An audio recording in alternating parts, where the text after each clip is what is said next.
So here I am making sure that you understand that you need to make a phone call to Consumer Insight and ask them about something called Digitalk.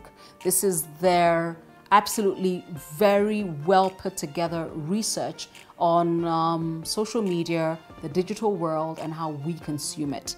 Can I just get to it? Social media is the second largest online mall. If you want to know which is the first, it's actually Jumia, okay? And I'll tell you something about Jumia in a moment. But online shopping sites are large. Social media is huge in Nigeria. It is everything. Company sites, and then ticket vendors. Ticket vendors are growing, but they're at 15%. But when it comes to I am shopping and I'm shopping online, it really is that. Online shopping average per year is people who are 35 years and above account for about 9% of that traffic. But what do we spend? About 150,000 shillings plus. Yes, we do. Just in case you're wondering, the items we buy, and I think you should know this, mobile phones, actually electronic gadgets are huge, and that's actually driven by a male demographic, clothes, laptops, shoes, books, and software. Just in case you're wondering, what should I get into? That's what you should get into.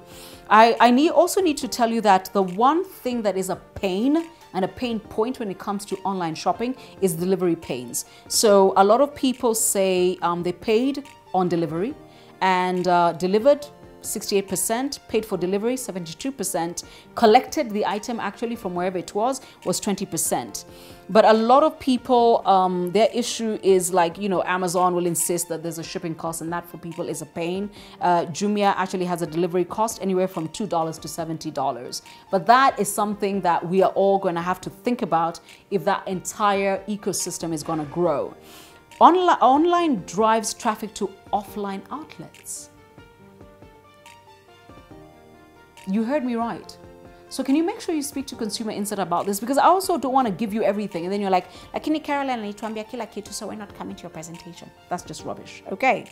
The other thing I want to talk about for you is the two functions that make banking halls redundant. And remember, James Mwangi told you this. He told you brick and mortar banking was dead, and you're like, it looks like the new banking law has affected him.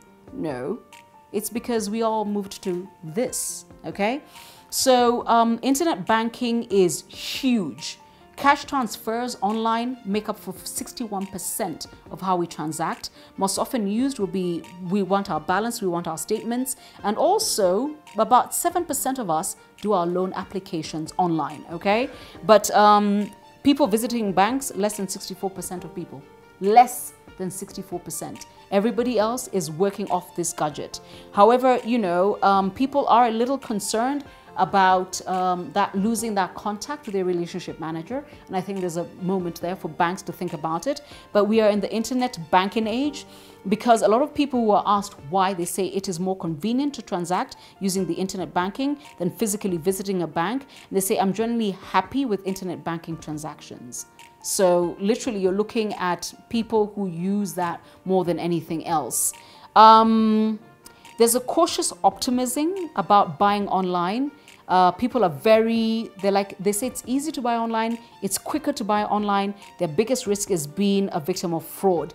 Incidentally, when you do speak to Consumer Insight about that, when you come for the presentation, they'll tell you which organizations and companies have led to that I'm worried about being conned. Okay? So, like I said, I'm going to make sure you have the details for Consumer Insight, but make sure you do catch up with them and explore Digitalk in December of 2017. Don't call me in 2018 and say, we need to develop a digital strategy. What are we going to do? I don't know. I've been talking about it for 3 years. And you're busy asking yourselves, what is Caroline doing on YouTube? Why did she come off air? Now you know.